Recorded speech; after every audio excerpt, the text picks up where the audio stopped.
President Trump is not freaking out over these short-term losses. He is reassuring Americans on Truth Social that his tax cuts and spending bill will supercharge the economy once it is passed.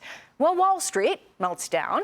We wanted to know how people on Main Street are feeling about Trump's efforts to bring jobs back to America. We hit the streets for this week's Talk of the Town. Do you think other countries are ripping off the United States in trade deals? Yes. I think so. I think everybody needs to pay their fair share. In some ways, yeah. I think so. What do you think should happen to countries that rip off the United States? I think they should be held accountable in any way they could be, because y'all know the U.S. always help people, so, like, just take back what you give them and, cut them off. You got to let other people pay, especially the European countries. They buy from China. Would you be willing to put up with some short-term pain for some long-term job gains? Yes. I'm already in pain. Oh, yeah, definitely. Putting up with that right now. As long as I don't lose all of my retirement funds, I could live with some pain. I would, because in the long term, it's worth it. I feel like this economy is terrible in this country, and we got to do something to straighten it out. And so in order to do that, it's going to take some short-term pain for a long-term gain. A lot of ground to cover here. Joe, let's start with you. Some of those jobs numbers came in and they showed a lot of private sector growth, not government growth. So that was an interesting number. And then here we heard some of these folks talking about how they are monitoring their 401ks, but also willing to hang in there for some time. And we talked about it last hour. Bears repeating how much time will they stick with this before perhaps you see the president's poll numbers, which are still pretty strong for him, especially at this point in his presidency in 2017. In his first term, he was around 37% approval. He's around 48, 49% now. We haven't seen a large shift from that yet. I think Stephen Miller, who's a senior advisor to the president, made a great point yesterday. He was on with Sandra Smith, and he said, look, we protect and defend Japan and Canada and Europe.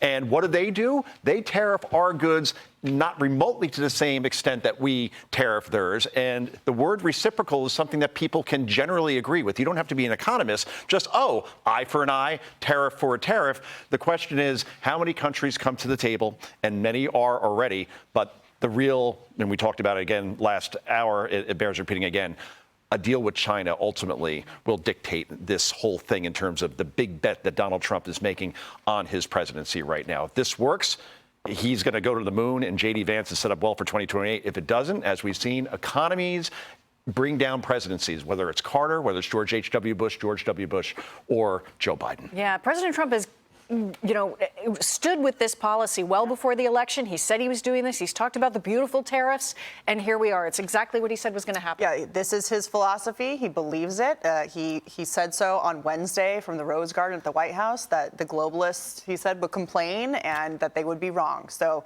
they are not turning away from this policy, and they're moving forward. I think the answer that you're seeing with the people on the street to the question about short-term pain for long-term gain is very interesting, because there are multiple people who said we're already in pain.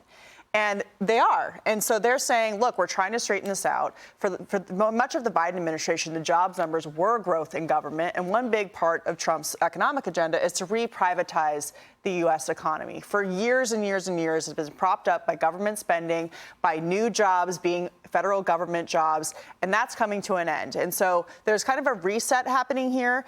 And I think on the issue of China, but also more broadly, when you have Secretary of State Marco Rubio talking about this, he's not on the economic side of this. He's on the national security, foreign policy side of this argument. And when he says we have to be able to make things in America, he's right. I mean, our pharmaceuticals are not made here. We don't have steel mills that can produce in a time of global conflict. There's a lot of national security implications for this policy as well. Yes, and I think a lot of people agree with that idea that we have to be able to sustain big portions of our economy ourselves. Here's the president on Truth Social.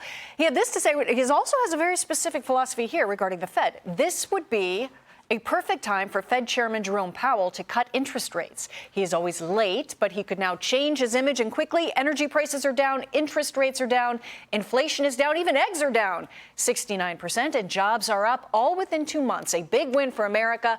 Cut interest rates, Jerome, and stop playing politics. Will the Fed listen? The Fed swears independence. Probably not, right? And that's not the role of the Fed chairman, to respond to that sort of political pressure. Right. You might agree with Trump's argument on the substance of it. Trump definitely wants that boost to the economy and get that rate cut. On the jobs point that the president made and the jobs report that we were just talking about that came out yesterday, the March jobs report, it was much better than expected, significantly better than expected. You saw the labor secretary sort of touting that in the sound that we played of her. Of course, this all happened before the tariffs, so it's important to say that.